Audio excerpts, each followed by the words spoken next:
If you are looking for a health practitioner with more spiritual depth, you might be looking for Ayurvedic psychology.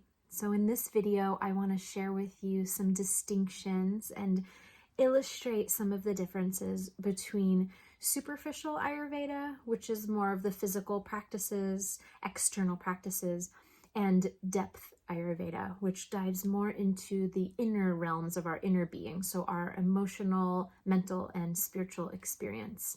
So if you and I haven't met before, my name's Alicia Lynn Diaz. I'm an Ayurvedic health practitioner.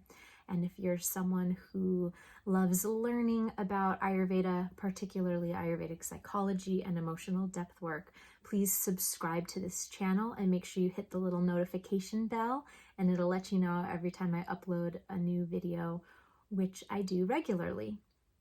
So before I get into what Ayurvedic psychology is, I want to share a little bit of these distinctions. So most people and most of what's being talked about in the holistic health world as it regards to Ayurveda is superficial Ayurveda, in the sense that, and this isn't a thing about good or bad or right or wrong, it's just there's different depths. And so if you are someone who's been introduced to Ayurveda and love the aspects of understanding, okay, we're connected to the rhythms of nature, we need to, upgrade our nutrition, things like that, then you might be interested to go deeper.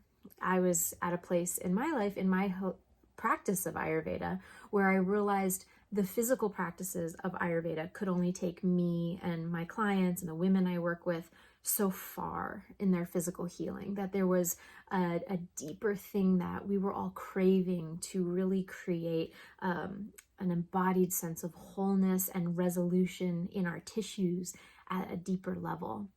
And so most Ayurveda today is shared from the perspective of like nutrition and nutritional guidelines and these rules and regulations of things to follow. We are a part of nature. Ayurveda understands that we are an extension of nature, and therefore we are governed by her rhythms, by her laws of sun rhythms and moon cycles and seasonal cycles and cycles throughout our life. And these are a really important first step in starting to embody the practices of living in alignment with nature. But then there's also this rich, deep science aspect of yoga science and Ayurvedic science, which come together, which we're calling here Ayurvedic psychology, which starts to bring us into these places of our inner being that are beyond the limitations of the fluctuations of material existence. So we know that since we've come into this body, we're having these experiences of the material world, which are governed by constant change, right? We've heard the term, the only thing constant in life is change. And that is true. Every single second of the day, the rhythms of life are changing. Our emotional states are changing. Our hunger is waxing and waning. Our energy levels are waxing and waning. We're awake, we're asleep, etc. But there's an essential part of you that Ayurvedic psychology understands and sees, which is this most essential part of you that was here before you came into this body and that will continue to exist after you leave this body. It is the eternal aspect of existence. Now, you can have a relationship with this part of you, or with this divinity, with this consciousness, with this reality, the beautiful, with this existence, this eternal existence. You can have this relationship with that in whatever way is unique to you. Ayurveda can still serve your development and healing in that way. But it is pointing us to this eternal aspect of us, which is the deeper essence of our anchor point for doing the depth work. So before I get into, too much abstract theory with you, I want to share with you a story of a client of mine to kind of illustrate some of these points. Now, I changed her name for the example just to make sure she stays totally confidential, but for the purposes of this teaching, we'll call her Gina. So Gina came to me with a whole list of symptoms, like symptoms that she had a sense like there was something connected here with what was going on, but she didn't know how to connect the dots. She came to me saying, I have all these aches and pains in my body, and I'm having horrible experience every month with my cycle. She was saying she was having lots of cramping and like a very, very extreme fatigue. She said, I know that my mind is going into these places of fear, which is causing my whole body to feel tense. And she said, and my digestion suffers. She's like, I'm not digesting well. My tummy feels tight. And my appetite is weird. And she was having problems with her elimination and digestion. And then she said, and I feel like I hold it in my belly. And then I get these really bad cramps with my cycle. And she was having pain in her back too. So she said, I feel like when I stress and I go into this kind of contracted fear place, and then my back starts hurting and aching and kind of spasming. And she said, and then the worst part of it all is I'm not sleeping at night. So she's like, I can see that this thing is happening inside of me, this tension, this stress, this anxiety, and that it's leading to these symptoms. And I get that they're somehow all connected, but I just feel stuck. She's like, I'm stuck. I feel physically stuck, and I'm aware, and I can see. She was a long time, she was always practicing, meditation, and she was a very spiritual person. And she's like, I pray about it, but something is still not connecting, she said. So she said, I feel stuck. I feel emotionally stuck. I feel physically stuck. And I feel just mentally stuck. I don't know what to do. So before I go on with this story, I just want to connect with you as I'm sharing this. Does this relate to you at all? So share with me in the comments below, how do you experience stuckness in your body? What does it feel like? Where do you feel unsafe in your body or stuck in your body? And how does that come up for you? I'd love to hear in the comments. So please share that with me below.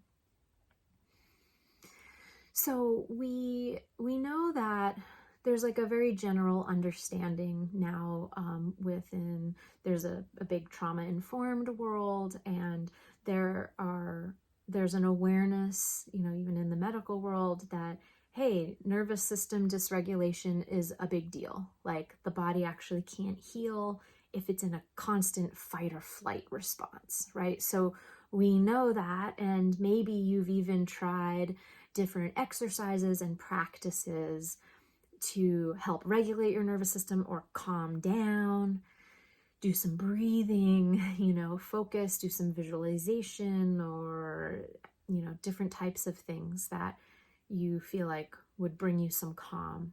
But then what happens? It always is resurfacing. So you might have a little bit of relief from that stress and tension, but really there's this set point that your body's in that it always returns back to. And you have to work really hard to always try to bring it back to calm, bring it to calm, bring it to calm. But its set point is this tension.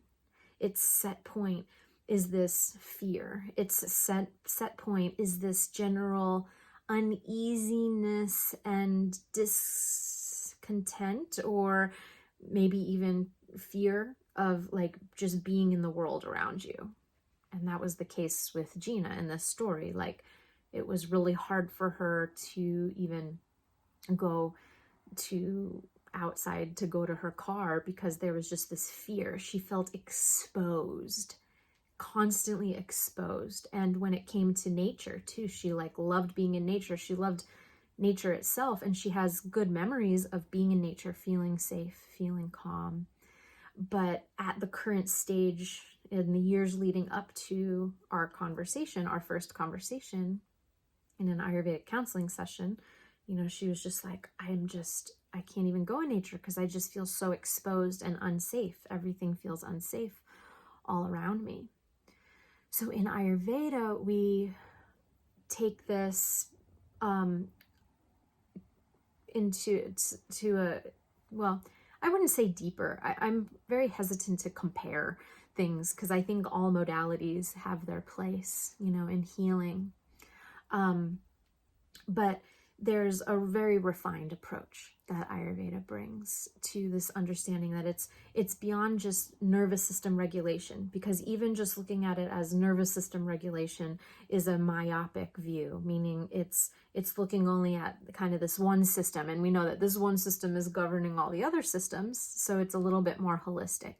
But I'd say Ayurveda zooms out even more, and we look at this elemental concept called vata. So vata is the wind, and how the wind or the air and subtle energy called ether and space in our body is basically physiologically operating, but not just physiologically, because in Ayurvedic psychology, your whole body is understood to be the mind crystallized.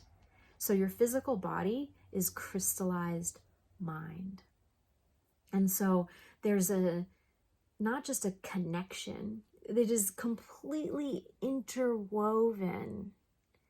Your mental, emotional, and physiological expression and experience. So when vata, this principle of wind, is high in the body, you can equate it to imagine being outside on a really cold winter day with not enough clothes, or with your skin totally exposed. There's no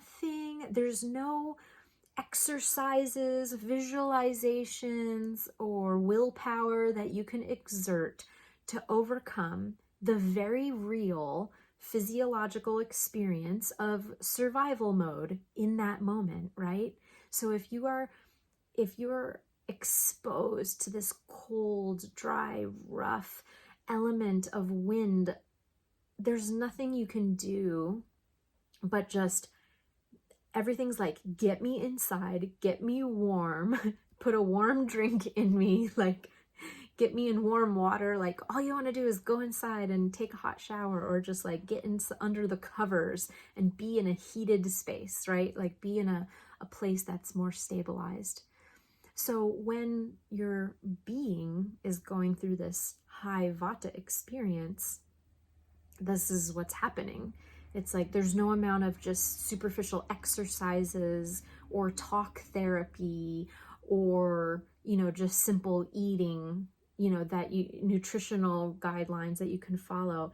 Because what happens is all those things that you end up doing to try to pacify this excess vata is actually all coming from fear. And so because there's an overall sense of fear in the body.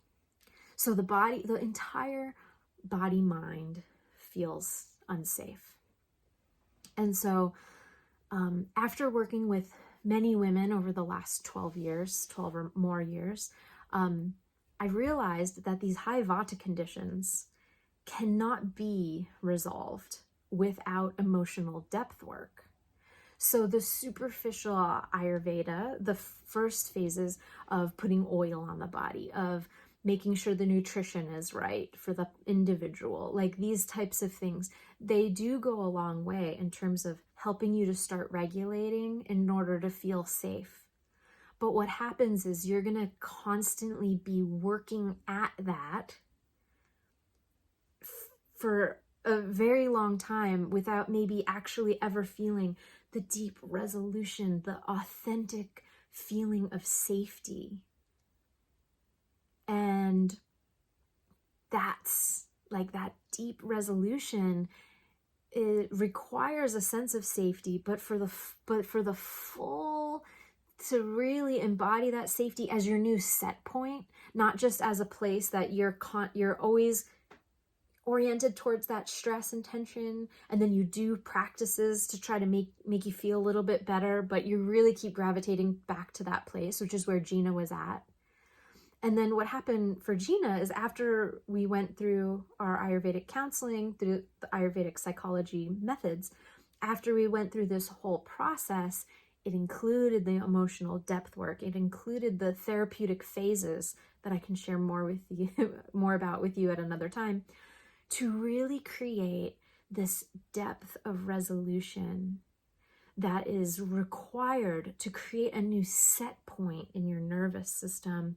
But beyond just the nervous system, it's a new entire orientation of your being towards true stability. And so I'm just going to peruse through my notes so I don't go on a million tangents with you here.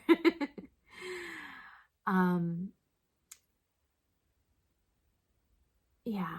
So to kind of wrap this up and bring this home. So for Gina, first of all, I want to share a little bit, one last point on Gina's story, is that for her to come into that place of resolution, it required the depth.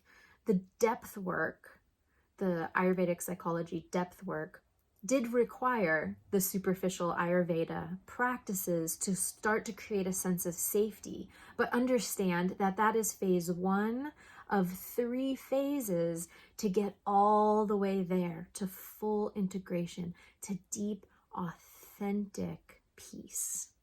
And so she was able to go from a space of not even being able to go to her car without feeling, a sense of like constantly looking over her shoulder, not being able to sleep at night, all that anxiety, not digesting well, constant, even need to like she relied on a stabilizer, what I call a stabilizer. So a stabilizer might be a person in your life that creates, like a codependency, or a stabilizer on a substance, or by overeating. Like everyone has, when vata gets really high, we usually reach for something external to feel more stable. But if we don't have that thing, we feel more fear. So it creates like a dependency on something external. So in Gina's case, she no longer needed her stabilizer. Because she authentically felt this sense of comfort and ease inside of her. And she was able to go on vacations out in nature and just spend all these hours and days in nature and feeling connected to herself, feeling connected to spirit, feeling connected to her honey, her partner, and not have that, and be able to sleep at night and digest her food. And she had a new set point. And from that new set point, all your authentic, natural ways of being can then come forth. So it's one story to illustrate of among many, many, many stories that I would like to tell you, and I'll tell you more in future videos. But I wanted to give you one anchor of a story to hope. And, there's lots of other times where we can talk more about the theory, the understanding, and the intellectual grasping of some of this beautiful, vast science of Ayurveda, and actually of Ayurvedic psychology.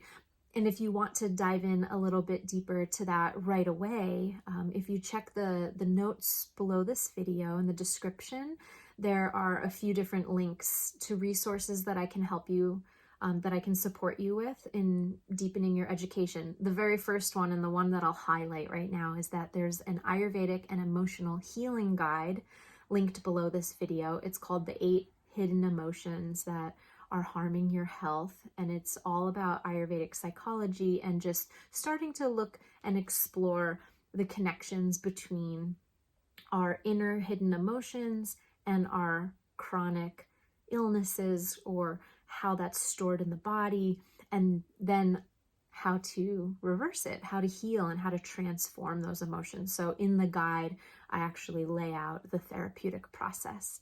So you can go ahead and download that. And you'll also be signed up for our Ayurvedic Psychology newsletter, so where I share lots of more insights and education through regular emails.